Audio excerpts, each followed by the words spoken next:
안녕하세요. 자영업자들의 빚이 평균 1억 7,800만 원이랍니다. 1년 사이에 6% 정도 늘었다고 하는데요. 평균이 얼마나 무서우냐? 자세히 말씀 안 드려도 잘 알 것 같습니다. 자영업자라고 빚을 전부 다 가지고 있는 게 아닐 겁니다. 빚이 있는 사람이 있고 없는 사람도 있을 거고, 빚이 없는 사람이 예를 들어 영원. 근데 만약에 대한민국 자영업자 2명 중에 1명이 빚이 있다라고 생각하면 빚 평균이 1억 7,800이다. 계산하기 쉽게 1억 8천이라고 얘기할게요. 한 명이 빚이 없어요. 그럼 나머지 한 명은요. 4만 6천의 빚이 있다라는 겁니다. 또 예를 들어 만약에 3명의 빚이 있다라고 칠게요. 3명이 있는데 3명 중에 1명이 빚이 없고 1명이 빚이 있는데 예를 들어 한 1억 있다고 치자고요. 그러면은 어떻게 됩니까? 한 명은 0, 한 명은 1억. 그 다음에 세 번째 사람이 빚이 얼마나 될까요? 세 사람 합쳐가지고 빚이 어떻게 되죠? 1억 8천이라고 썼으니까 곱하기 3 하면은 얼마입니까? 5억 4천이죠. 그럼 나머지 한 명이 4억 4천이 빚이 있어야 평균이 된다는 얘기입니다. 제가 정확한 수치는 모르겠습니다만은 자영업자 평균 빚이 1억 8천이다라고 하면 빚이 있는 사람이 4억도 있고 5억도 있고 7억도 있고 이럴 거다라는 얘기입니다. 우리가 잘 알고 있다시피 코로나 팬데믹 이후에 자영업자들의 빚은 상상을 초월할 정도로 엄청나게 불어났다고 합니다. 그 빚이 사실상 한 5억가량 된다라는 얘기들도 많이 나오는데요. 죽을 때까지 일을 해도 못 갚을 규모의 돈이라는 얘기를 되게 많이 합니다. 상상을 초월하는 얘기인 거죠. 대한민국의 그 GDP 대비 민간 부채 비율이 한 270%가 넘는답니다. 270%가. 단순하게 270%가 넘는다고 하면 제가 하는 얘기가 맞는지 틀린지 한번 들어보십시오. 예를 들어 이제 대한민국이 3만 달러다. 인당 국민소득이 3만 달러 이러면은 1,300원 치면은 3,900만 원, 4천만 원이라고 친다. 근데 4천만 원이다. 근데 GDP 한 270%쯤 되니까 4천만 원 곱하기 2.7배 정도 하면 얼마 됩니까? 대략 한 1억 천쯤 되는 거잖아요. 1억 천. 1억 천쯤 되는 건데 인당 빚이 1억 천이 있는 거다. 근데 대한민국 국민 중에 한 절반 정도는 빚이 없고 절반 정도 빚이 있다. 이러면 어떻게 됩니까? 빚이 있는 가정은 빚이 있는 사람은 빚이 인당 2억 2천씩 있는 거예요. 2억 2천씩. 예를 들어 저희 집은 이제 4인 가구거든요. 그러면 어떻게 됩니까? 4인 가구인데 빚이 있다라고 하면 빚이 있는 가정이다라고 하면 빚이 있는 인당 치면은 8억 8천인 거예요. 제 계산이 맞는지 틀린지 제가 이게 대략적으로 이제 예상해가지고 그냥 주저리 말씀을 드린 얘기입니다. 틀릴 수도 있고 정확하지 않을 수도 있고 막연할 수도 있고. 그런데 확실한 건 뭐다? 빚을 진 사람들이 가지고 있는 빚이 5억 6억 이렇게 상당히 많을 수 있다는 이야기를 드리고 싶어서 제가 주저리 말씀을 드린 거고요. 사실상 GDP 대비 270% 이상이다라고 하는 수치는 내일 당장 IMF 직행해도 하나도 이상하지 않을 정도로 엄청난 규모의 빚이라는 거죠. 우리가 1억을 모으려면 보통의 사람들이 얼마 정도의 시간이 걸릴까요? 1년에 1,000만 원 모으면 10년 걸립니다.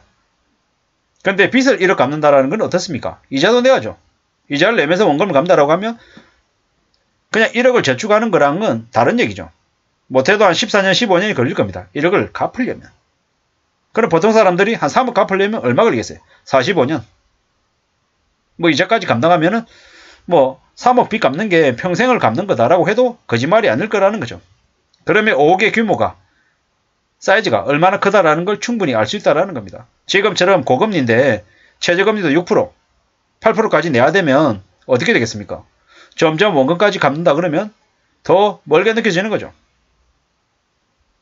저기 말하는 자영업자 빚 평균이 1억 7,800만 원이다. 되게 생각보다 안 맞네? 적네? 건전하네? 이렇게 절대 생각해서는 안 된다라는 겁니다. 숨겨져 있는 상상을 초월하는 그 밑바닥에 있는 것들이 정확하게 설명이 되지 않기 때문에 우리는 저러한 얘기들을 듣고 그냥 막연하게 생각할 뿐이라는 거죠. 근데 저게 직접 내 현실이 되면 어떻게 됩니까? 그냥 지옥이 되는 거죠. 자영업자 빚 평균이 1억 7,800이다. 그냥 저게 1억 7,800이다. 액면 그대로 받아들일 수 없다라고 받아들이면 안 된다라는 말씀을 드리고 싶어서 제가 주저리 말씀을 드렸고요. 우리가 살아가면서 그동안에 너무나 당연하게 빚을 졌습니다. 차 살 때도 할부로 사는 거 사고 뭐 냉장고 살 때도 할부로 사고 TV 살 때도 할부로 사고 뭐 전부 다 빚으로 뭔가를 다 하는 걸 자연스럽게 생각했죠. 집 사는 것도 주택담보대출 받고 전세 들어가는 것도 전세자금 대출 받고 주식하는 것도 비투하고 그냥 정신이 나간 거죠. 근데 이제 앞으로는 어떻게 됩니까? 금리를 계속 올리잖아요. 금리 계속 왜 올리겠습니까? 물가 떨어뜨리려고. 물가가 어떻게 떨어지겠습니까? 사람들이 소비를 안 해서 극단적으로 물가가 떨어지게끔 만들어간다는 거죠. 미국도 마찬가지고 한국도 마찬가지고. 소비를 안 한다? 보통 사람들이 생활하는 그 수준이라는 게 있는데 그 수준을 갑자기 줄일 수 있습니까? 갑자기 줄이는 건 정말 쉽지 않은 거죠. 극단적인 노력이나 아니면 고통을 감수해야 그렇게 소비를 줄인다라는 거죠. 그런데 이제 금리가 오르니까 이자 부담이 커지니까 이자 뭐 한 80만 원 낸 사람들이 갑자기 이자를 160만 원 내면 80만 원이 벙커 나는 거잖아요. 뭐 알바를 더 하든 뭘 하든 해서 어떻게든 소득을 늘리려고 하지만 그것조차도 말처럼 쉽지는 않더라는 겁니다. 그러면 어떻게 됩니까? 사는 게 더 빡빡해지는 거고 소비를 줄일 수밖에 없고 소비 줄이면은 뭐 시중에 나와 있는 물건들의 가격이 쌓일 수밖에 없다라는 거죠. 앞으로는 뭐 TV도 싸질 거고 자동차도 싸지고 냉장고도 싸지고 세탁기도 싸지고 핸드폰도 싸지고 많이 싸질 거라는 겁니다. 왜? 안 사니까. 사람들이 극단적으로 줄이니까 싸진다라는 거죠. 뭐 다이소나 이런 데나 사람들이 소비가 늘지 가성비 좋은 아주 싼 제품들 이런 것들만 매출이 늘어나지 비싼 것들은 안 산다라는 거죠. 그렇게 되기 때문에 소비가 줄어들고 또 나중에 물가 또 내려가는 거고 감당 못할 빚을 지고 있는 사람들은 이제 경매로 집 뺏기기도 하고 가지고 있는 가재도구들 다 빼앗긴다라고 보면 맞는 거죠. 뭐 답 없으면 이제 나중에 두 손 두 발 드는 거죠. 근데 지금의 금융권들이 2030들이 그냥 두 손 두 발 뜨게끔 그냥 내버려 두겠습니까? 안 놔둔다라는 거죠. 희망파리하고 야 좀 지나면 괜찮아. 기다리면 돼. 야 집값 나중에 다시 올라갈 거야. 금리 내릴 거야. 이런 얘기들로 두 손 두 발 못 뜨게 만들고 있는 거죠. 앞으로는요. 뭐 점점 더 그렇게 심해지면은 나중에 어떤 식으로든 저 비폭탄은 트일 수밖에 없는 거죠. 2023년에 트일지 2024년, 5년, 6년에 트일지 두고 봐야 될 얘기죠. 하지만 확실한 건 뭐다?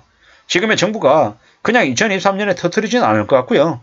4년, 5년, 6년, 7년 뭐 끝까지 지금 정부 때는 안 터지게끔 최대한 미루려고 하겠죠. 근데 이제는 쓸 돈이 없어가지고 막아도 이제는 어느 시점이 되면 터질 수밖에 없을 것 같습니다. 대략 2026년, 2027년쯤에 터지지 않을까 이런 생각들을 해봅니다. 3년, 4년, 5년, 6년 한 4년 뒤쯤 되면 이제 뻥 하고 터질 수도 있겠다는 생각이 든다라는 거죠. 그걸 바라는 건 절대 아니고요.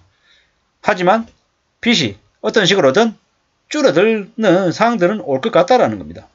그러므로 자영업자 빚 평균 1억 7,800만 원 너무 쉽게 너무 안일하게 봐서는 안 된다는 말씀을 드리고 싶어서 또한 함부로 빚져서는 안 된다는 말씀을 드리고 싶어서 다시 한번 더 계속해서 말씀을 드렸으니 조금이라도 참고가 되시면 좋겠습니다. 감사합니다.